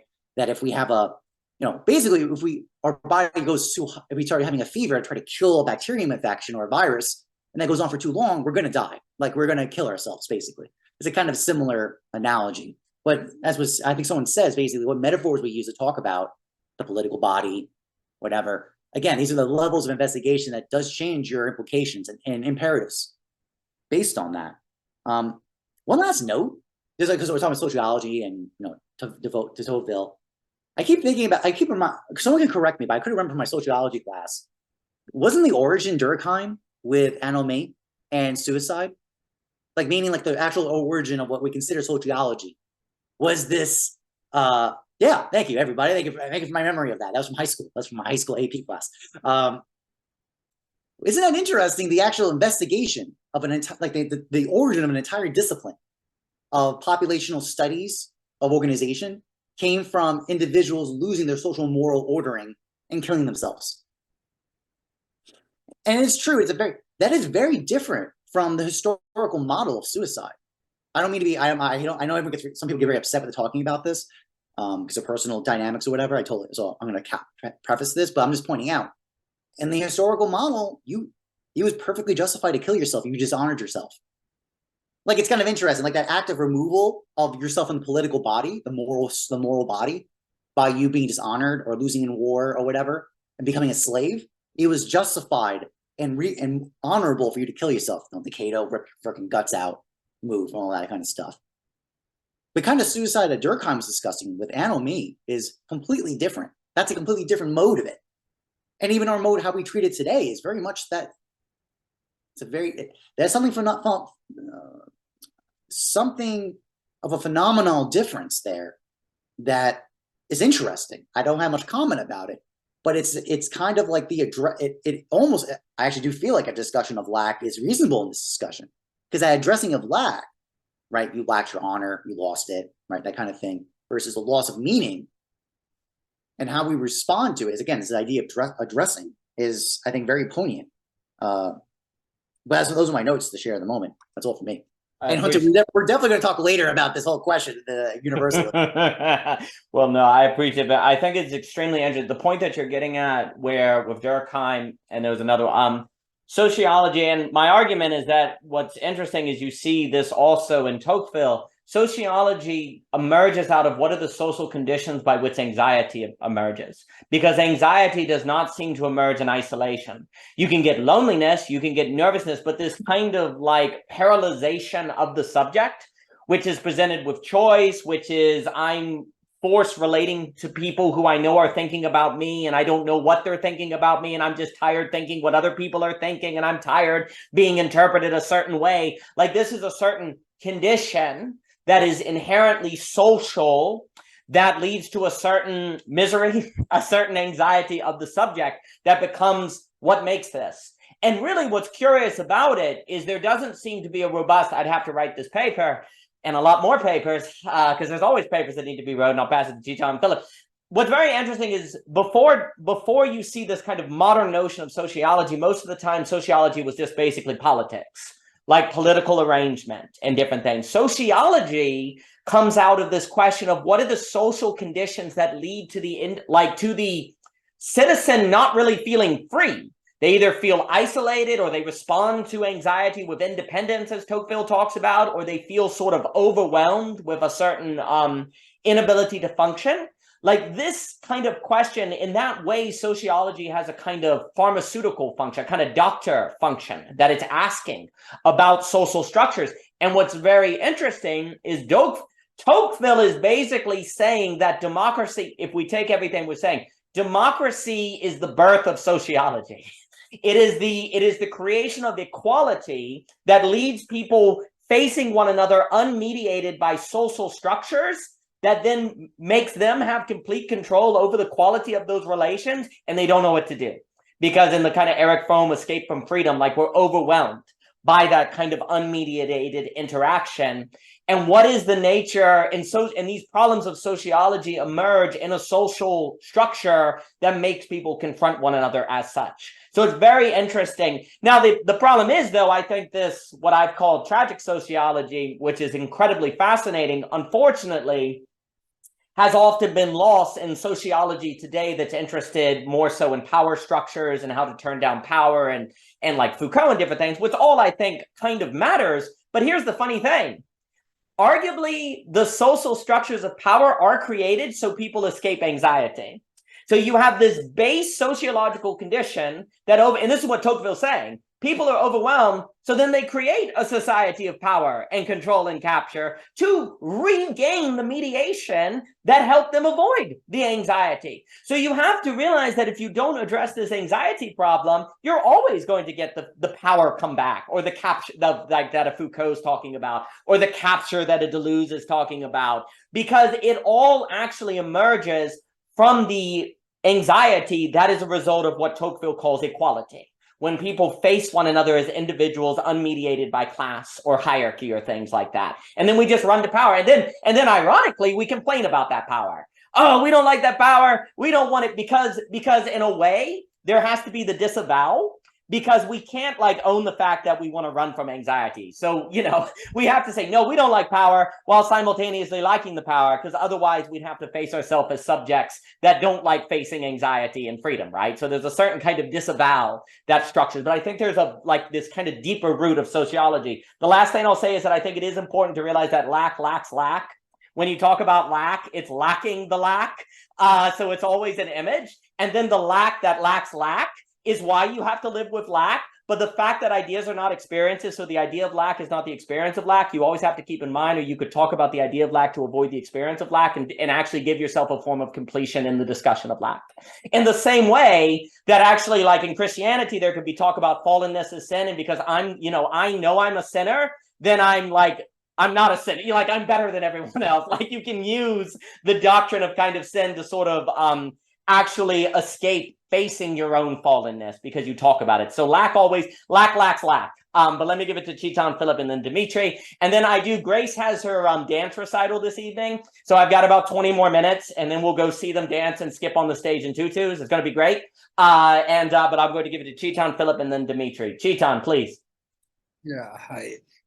It's a very interesting and fascinating question about thinking about democracy and anxiety. I've been listening to you all. Jockin was, brilliant in that sense. Anxiety, I think one of the things we forget about anxiety is that anxiety fundamentally is an excess or emerges from this point about that when subjects form the defense against the lack, which is either repression, rejection, or disavowal, isn't it? These are three forms of defenses the subject has against the lack, from which subject itself emerges. It is an excess to this defense itself that anxiety emerges. And we sort of investigate anxiety more from the side of neurosis, but we can see that it exists in other forms of defense also, whether it's rejection or foreclosure of psychosis or the disavowal of perversion in that sense. And minute we start thinking about anxiety from that lens as something that emerges from that very first distancing we take from the lack. And we start thinking distinction between Freud and Lacan's thinking on anxiety. It's very interesting. For Lacan, for Freud, anxiety was precisely separation from that lack, separation from the mother. And Lacan's sort of answer to Freud there was that, in fact, it is lack of proper separation from the mother that causes anxiety. He sort of reverses that problem. And you can see something happening in democracy also of the same kind. That initially we thought democracy sort of alienates us. it separates us, and that's the problem. And if you look at Lacanian sort of twist to it, we get more thinking to it, that Lacanian twist is that we are not able to properly separate ourselves. Because separation demands entering into the symbolic language. And which is where, when we start thinking about public sphere of, say, Hannah Arendt, it's a sphere of language, it's a sphere of opinions. She's very honest about it. It's only when we are not able to enter the sphere of language, as Jockin said, you enter into, you get trapped by images, isn't it? It is there that we are not able to properly master our anxiety in some sense, or at least engage with our anxiety in that sense. Because anxiety is always a sphere of fragmentation in that sense. This complete devouring of the mother in some sense of the word, this fragmentation of, anxiety is also, in some senses, something that sustains desire in the absence of desire. Am I right? And we are always trying to we are always trying to sort of find an answer to anxiety in that sense through, say, things like phobia, where we create something to fear as an object, because there is no object to fear in the first place. So you create this, you project this object, and that object helps to sustain your anxiety. Because anxiety in itself is very dangerous. It's very consuming. It's very traumatic in that sense. So even in democracy, we can see that we are reaching stages where our democracy is taking the shape, and our anxiety in democracy, or anxiety which is emerging from us being trapped in certain kind of an imaginary identification without its symbolic counterpart in that sense emerging, is taking the shape of certain kinds of paranoias, certain forms of paranoid structuring, certain forms of phobia, certain forms, and Zizek is talking about that we are entering into certain sort of structurally which is more closer to psychotic symptoms rather than neurotic symptoms. How do we think through these questions? I'm opening them up just as questions right now. I don't have answers to them, but even if I do, it's not the space to maybe think live upon your own what you're thinking at this stage. But there's something interesting happening at this level with anxiety that we need to think about, because anxiety in that sense sort of correlates to what Arendt was talking about as something of privation of the public. It's something that doesn't allow you to come into the public sphere completely. It doesn't allow you to come into it ties you to your necessity and it ties you to survival. Because anxiety itself is very difficult to sustain in that sense. It is something that lacks an object. Or anxiety will always create its own object so that it can be sustained as fear at least. It can be sustained as phobia at least. It can be sustained as some more paranoia at least. It will find other ways of sustaining itself than simply just as anxiety, which is what you're seeing in late capitalism. So if you're and you're right, equality is always a site of anxiety in that sense. When everybody is equal, I don't know what the other person will think, what he will say, what the other person will do. But today we are moving away from this kind of anxiety also. We are seeing anxiety taking shape of different kinds of creation of different kinds of objects, which are, to the best you can say, they are imaginary objects in that sense, which maybe possibly have deeper links to this kind of anxiety that we do not understand yet. And what is that at play here in that sense? Yeah. I think it's a brilliant comment. I'll give it to Philip and then Dimitri. I think that was very well put. There's a way in which what Tocqueville is saying is that democracy inherently entails an anxiety that is, if it is not recognized, then latches on to fear objects. And then it actually is saying, oh, that's what I'm afraid of, or that's what I need to overcome the problem. And then no matter how long you do that, you've never addressed the base anxiety that is a result of the condition of equality that characterizes democracy. And the thing that I'm just kind of increasingly interested in is it's almost like we've never actually identified that. We basically ignored what Tocqueville was saying. We don't really realize that the kind of very rare condition of democracy in America, I'm trying to argue it had a lot to do with the existence of a frontier, that then it was an imaginary object, but it was more of like something, instead of you fear, it's something that you could envision and to go toward, and like America is new, so there's kind of possibilities. Well, now that there's no frontiers and it doesn't feel like there's any possibilities, what democracy latches onto is scapegoats or enemies or problems or different things. But that is always what's going to occur if you don't actually condition subjects to deal with that anxiety that is kind of essential and fundamental at the basis of democracy. And Chetan, did you want to say something else, my friend? Just quickly, if you look at questions of nationalism, refugee crisis, all of these are sort of creating some artificial objects through which this anxiety can be dealt with.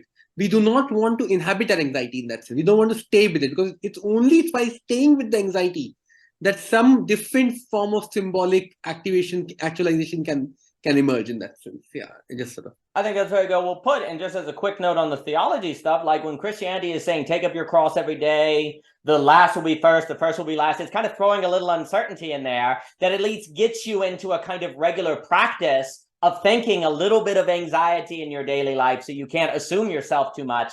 And what does it look like after the quote unquote death of God? It's like we have even less resources to deal with realities of anxiety, and thus are more prone to latch on to different objects and things. And then the last thing I'll say, and to give it to Philip, is what's interesting in Tocqueville is like you're talking about this tension between not individuating enough or individuating too much.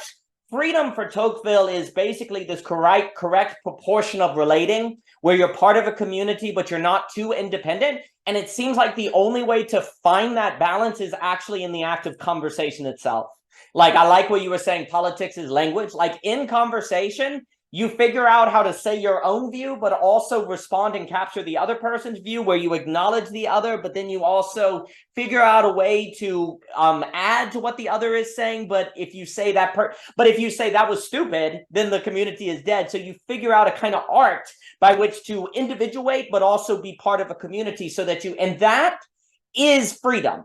That total sum effect is what Tocqueville means by freedom, and we for too long have confused freedom with independence, like being independent from everyone else. And it's interesting to think that language is kind of the training, if you will, of that kind of mode of engagement with the world that is finding that right proportion. But let me give it to Philip and then Dimitri. Philip, please.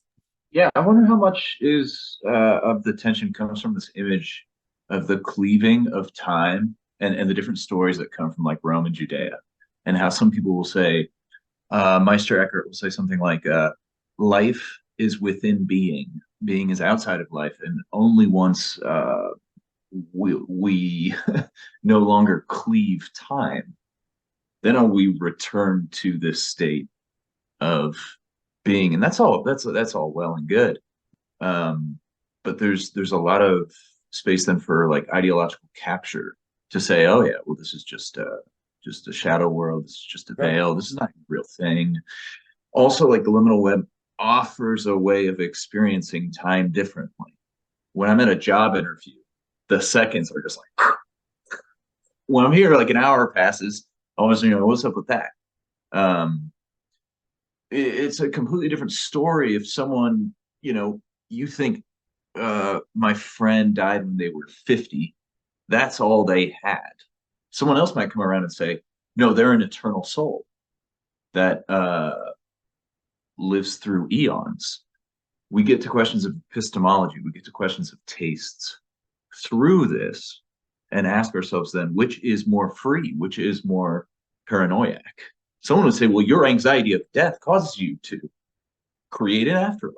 Someone else will say, no, because you're so anxious of living now, you miss the bigger picture. Rather than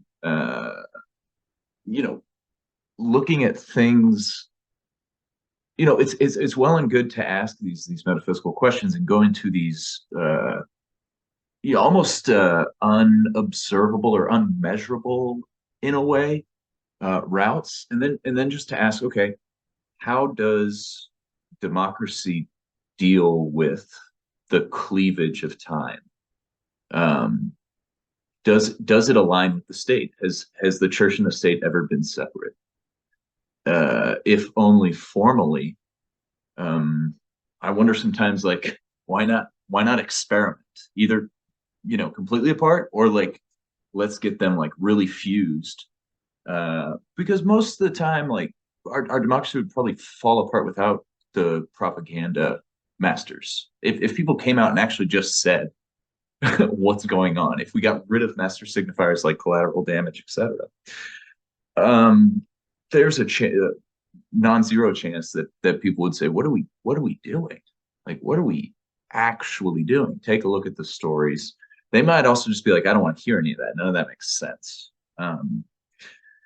And to throw in like the French's favorite philosophical slash, I think we should put a slash after the N in independence to acknowledge that we live in dependence of others, of stories, I guess, symbolic networks that we have some say. Maybe democracy is the individual feeling as if they have some say over the stories of their life.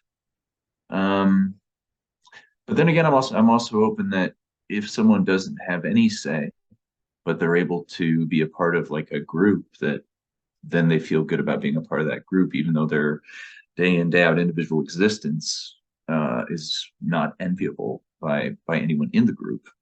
That too may be good enough. No, I appreciate all that. Well, it's interesting. So first off, it would be like, it should be noted that when the founding fathers and the Federalist Papers talk about like the separation of church and state, they don't necessarily mean the separation of state and faith. Like basically the only thing you would ever bring into democracy is your axiomatic views of reality and so on and so forth. Like everyone has to talk from their metaphysical basis. Otherwise, no one's going to be talking anything. Like a lot of times when people in democratic debate be like, oh, don't bring your religion into it. Well, what else are you going to bring into it? Like, what else are you going to bring into it? The thing that's interesting, what's very curious, like I've been thinking more and more, because I have days where I really like the commutative rationality of Habermas, and then I have other days where I despise it and I go back and forth. But there's something about communication, like when you're talking about in the liminal web, and then I'll pass it to Dimitri, and alas, I will have to go pretty soon to watch Grace dance on a stage. Is that what's very interesting is I sometimes wonder if conversation is the address of ideology. Because like in the liminal web, you got a few things that happen. One is you have the you have that change of time, but also when you're in a conversation, you think things you've never thought before. You're like ideas come up that have never come up before, that within your own ideological metaphysical structure, not because you're brainwashed necessarily, but because you just have to think according to a given premise, a given metaphysics. But in conversation, stuff emerges that you've never thought about. That might be the best we can do in being stuck in a metaphysical framework. That might be the best we can do in being stuck in ideology and self-deception and all these different things. Because there seems to be a danger in going like, oh, humans are self-deceived. What's the point? There is, if you do that, that seems to be game over. But then there seems to be a kind of conversation that allows the possibility, the emergence of things that actually in a way gets around your ideology, that gets around it, like that comes out that you didn't expect it, that helps you think a new way, that helps you kind of work against yourself in a constructive way.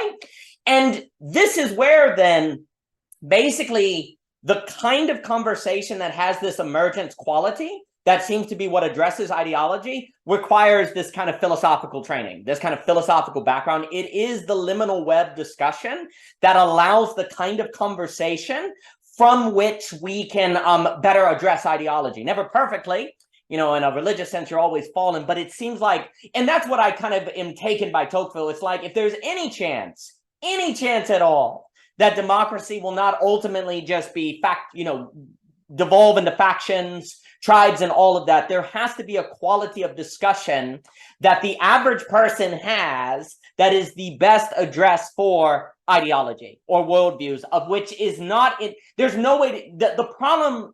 What Tocqueville also understood, though, is that the dream of the Enlightenment of dealing with ideology, with rationality and science, he's like, that's not going to work.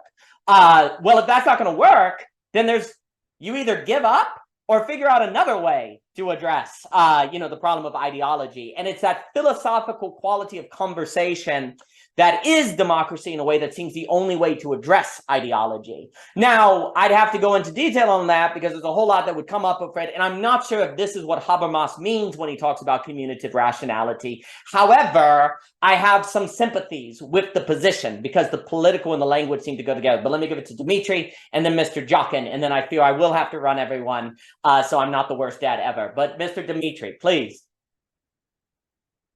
Welcome.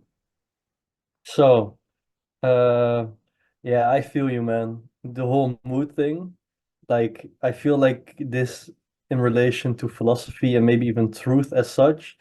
It's like sometimes you want to have it grovel at your feet, but you're the one groveling, It's like yeah, sometimes this whole discipline, whatever it is so despicable.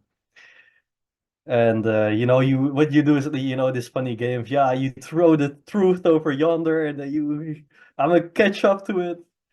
And then you look behind, oh shit, I've been there all along. I've been frustrated all along, I've been depressed all along, I've been anxious all along. This is the kind of truth. And yeah, I wonder how you guys have been feeling, because this winter I've been trying to read things about no, not about the winter, but situated in the winter. For example, Goethe, his first novel, the Young Werther, is fascinating because it's this novel of letters, and it has a span of 2 years, and you can see that in the spring and in the summer, young Werther is standing up and he's dancing in the morning, and it's wonderful, and he's living through it. And then, especially in the first winter, he gets so depressed, and he has no energy, and he sees no reason for going on. And I love to read that. I was speaking to someone who read the novel, and they were like, "Oh yeah, the novel's so depressing," and I'm like, "Damn!" Like, no, when I picked up this novel and I was reading like those. How he deeply described feeling melancholic and kind of hating life, detesting life, like that felt like a relief. I was like, oh, finally, like something speaks to me, It's not this nonsense kind of whatever. So it happily surprised me. Well, in the second winter in the novel, he kills himself, and that was also really really good. Yeah, especially like the lead up to that, like how dramatic he is, trying to set the stage for him killing himself. And people like to say, well, yeah, but Goethe wrote this book, so you will not identify with Werther. Which kind of, to me, begs the question of like, okay, but man, like the protagonist is simping for this girl all the time, and this girl, like, she has the same name as someone who broke Goethe's heart. So I mean, if I would have been in Goethe's position and I write a book about how messed up my love life is, and it gets like to be the most famous book, I would say, like, no, don't be like this guy in the book, don't be like me, don't be like me. And something else I was reading, which is tremendous, highly recommended too, is it's famous too. The poem, it's called Raven by Edgar Allan Poe. And man, this also it takes place in December, in this cold, eerie, depressing, this month. And like a few days ago, I was like thinking, like, dude, am I sick or something? And then the next morning I just realized, no, I'm not sick. Like, I have no energy, but I'm just sick in my mind. This is, but I try to take my vitamin D, and even if it's a placebo, I'm fine with it because it works somewhat. Yeah, and this is this is what it's about, like this kinds of things. Like sometimes I'm like, oh, like I kind of guilt trip myself for like, why do I not have energy in these months? But I don't know, maybe you guys are also going through that if you're not living in a place where it gets dark very quickly in the winter months. good for you. That's nice, but here, yeah, it's definitely a big impact on my mood. Yeah, and we have this talking about frustration, which is another topic I'm so interested in, is the fact that deep down we feel so vain, like honestly, like so superfluous sometimes, like this what people like to call imposter syndrome. Like we just, yeah, I'm just a wannabe, or like I'm just superfluous. I'm one too many, and this is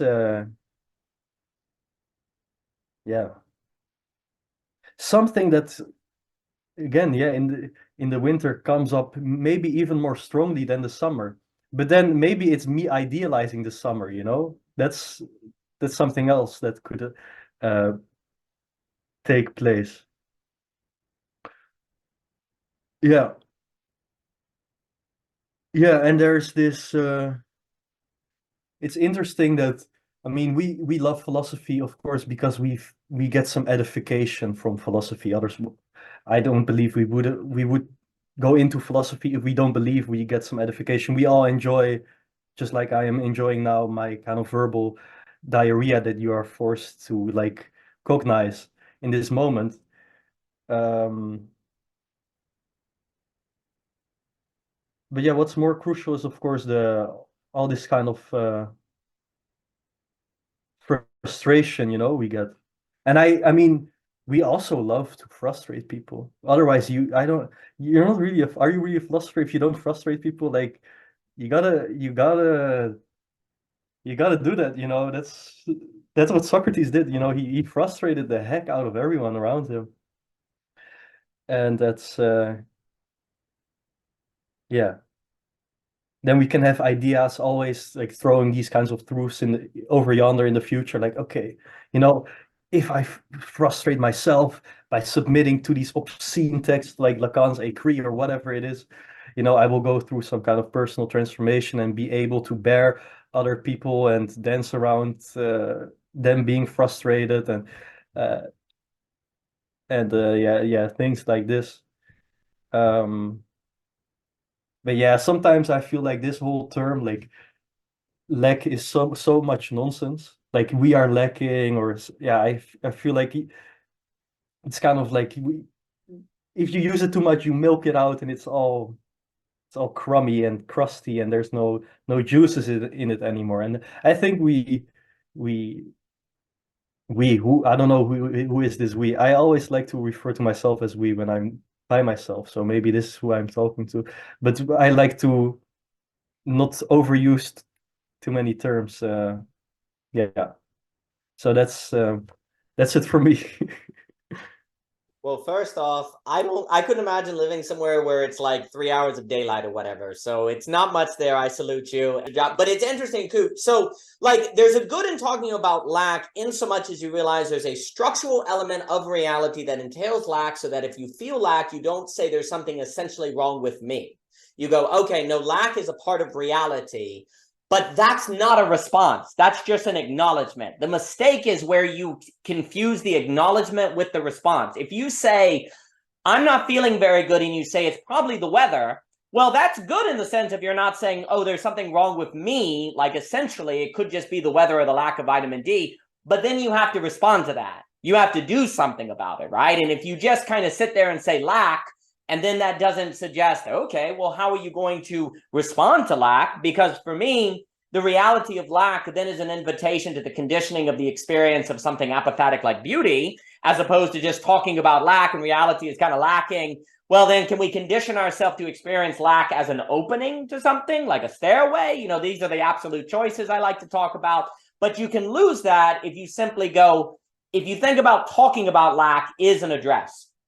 It has to be a structural acknowledgement that leads to some sort of response. So there's value in lack in seeing it that way, in that there's value in acknowledging the weather. But then the question is, how does one go about it? And I think there always is some degree of enjoyment. We can say classically there has to be, to pursue the good, the truth has to pursue to the good, to the beautiful. There's no such thing as an evil motivation. The fact that there's an enjoyment is not inherently bad, but it is inherently bad if the joy is separated from some sort of movement. to something more, if it becomes its own sort of grounding where you're doing philosophy for philosophy's sake, if you're talking, I think that's where things lose the juice. When you discuss lack for lack's sake and you get the enjoyment of saying that everything's nothing, then that's where it becomes kind of crummy, as opposed to we have acknowledged lack to then figure out how we're going to respond to it in our life and how it may, say, contribute to an opening of beauty or virtue. But let me give it to Mr. Jockin. Mr. Jockin, please. Well, yeah, I mean, just carry on that point. You know, so I had that whole thing with Javier discussing about the images, right? Basically, of relationships. What my big point was, it'd be so easy just to say, we're just in a world of illusions. We're just in a world of funky mirrors. We're not in contact with reality in any way. So as a result, fuck it, it ain't worth it. But that was frustrating is that no, because the images have a mixture of reality in itself. Every image is lacking and always pointing to reality. It means we are still in we're in this intermediate state. So that's actually very incredibly frustrating. It basically means you don't get the easy way out of just saying, I'm phoning it out. I'm phoning in, I'm disengaging. I'm not willing to pursue this because I worked through this and I realized there's a bunch of illusions. This is also similar to basically why the Gnostics are wrong, right? In the sense that we're only souls. The body is useless. It's dirty, it's disgusting. It's just an illusion. It's just shit. No, the argument is that no, if on a Christian argument, a Muslim argument, even Aristotelian, you can just say, no, this are humans as bodies. We need our bodies. We are not complete without them. And any discussion about allocation, for example, or any powers of our predictive predictions requires interfacing of reality with our bodies. Our bodies are instruments for prediction. That's basically the conclusion in cognitive science at this point. So we cannot function in our powers of prediction, which also have emotive powers, by the way. Our emotions come from that, by the way. Our emotions are basically interfacing of predictions of the outer world to our inner images of what we see of ourselves, interfacing with the body. And this is done at such a primordial level. Basically, your body does it automatically for homeostasis. In terms of like your body temperature, you shiver when you're cold, you sweat when you're hot, blah, blah, blah, right? That's just a body functional side. That's completely out of your control, but your body certainly does that. And it's using powers of prediction to make adjustments and respond to that. So I'm just saying that the basic conclusion of all of this is that unfortunately, when you come to addressing lack, you realize, oh, right, we have to address it. I come to this and I realize we have to address it. If I don't address, which is kind of like challenge of philosophy, the demand place, and that's also interesting too, right? There's kinds of different modes of lack. There is a very big difference between the kinds of lacks of like your food and water and bodily needs, things like that, versus the arduous good, right? Instead of I can't remember the name. Something with the C, I forgot the name of it. But anyways, my point is there's like the bodily vegetative needs that we have desires for, and we have powers of estimation on that, using our powers of prediction or in our cognition, versus the arduous good, which are these abstractions, like these kind of metaphysical entities, and beauty is one of them. Okay, where's sex? Well, I mean, that's appetitive in terms of vegetation. In terms of the vegetative reproductional power, there's that. Sadomasochism, masturbation, like fellatio, I mean, that'll be answered by vegetative needs. But fellatio, how is that appetitive? Like, it's not directly reducible to this biological reproduction, right? Or like latex suits, all kinds of perversions. Strap-on dildos. Sure, I mean, all that kind of stuff. I mean, those are gratifications of the body. Some people like to be whipped and things like this, so it's like it's. Yeah, I mean, that's something that they got images, they have phantasms where they get gratified when those kind of activities are done to them, or they do certain activities. Like, wouldn't that more fall into the abstract side then? Like sex as this kind of abstract activity of phantasmatic scenarios which have to have a certain constellation to them, where you abstract from smell, or like those kinds of things. Yeah, I mean, it's certainly using those powers. I would agree with that. You're using phantasms. Yeah. You're taking the sense data, experiences, and you're interfacing that against images in your head. And then you're getting gratification out of it. My point is just simply is that that's not the same as the beautiful, as intellectual, basically intelligible, qua intelligible. Like that's a very different mode of pleasure. That's the difference. Like those are very different dynamics in play. You could use a Kantian argument, basically kind of a dispassionate, displaced abstractional distance. There's a kind of like beholding versus consumption. I think actually maybe that is useful in this discussion. Sorry, can I interrupt you? Discussing. Can I, because I want to mention this. You know, Sloterdijk. Well, of course, you know the name, but Sloterdijk believes that Schelling believes that you can have like the most real contact with God through the female orgasm. So you see how this kind of, I know what you're talking about, this Aristotelian God thinking himself and this kind of enjoyment. And then on the other side, you have this Sloterdijkian, maybe Schellingian. I don't want to say it's that because I haven't actually dived too much deep into it. Yeah, female orgasm as the contact with God. You know, it's a crazy argument, but I think it's well, and not to jump in, my dear friends, it's very interesting because when you look at the novel Lancelot by Walker Percy, there's a kind of idea that sex there, and you could go to Dante as well with the notion that sex seems to be about an orgasm. You know, there's a kind of scarcity, but that scarcity, then you get it and you find out it's actually pointing to some ontological lack, really, where Dante's love of Beatrice is the love of Beatrice because it's participating in the love of God. So there's this kind of weird thing where sex, and also you could talk about like the realms of like beauty, sex, love. These are the kind of realms where there's this potential kind of bridging, crossover between, you know, I'll talk about scarcity and lack. That seems to be quite mysterious. Like when you're talking about, say, some people that in where in sex, there's a kind of idea that you also get enjoyment out of not having to make decision. So you like to be dominated. Well, it's not merely then the orgasm, it's the feeling of existential relief that comes from not having to make decisions because someone is dominating you, right? And Girard talks about that as a solution to the scapegoat mechanism. And again, Dante, Walker Percy, all like marriage, these things are also, you can think of Avo Andric in The Bridge Over the River Derna, which is a masterpiece novel, on this kind of idea that there's something very interesting about the act of love that is not satisfying if it is merely treated in terms of orgasm. It has to simultaneously be participating in something more that is not reducible to the parts. I'm probably jumping in, but just also this point of this, like, you know, under this, human biology is designed to make us do things that are in our imperatives, biological imperatives. So for example, us having taste and getting pleasure of eating food is purely for the purpose of getting us to eat nutritional things. No different than getting orgasms is an operation to make us feel an incentive to go do something that is to our biological imperative. You know, this is very different from the metaphysical argument about love, which is union. That's a completely different, like, that's also why I'm a challenge. I'm a kind of like, here we're completely different presuppositions in that sense. Because if the act of orgasm is supposed to give you interaction with God, there's certainly, I would admit, there is the ecstatic, there's different the modes of the piercing, the ecstatic, and the liquefaction love towards God, like from Aquinas, for example.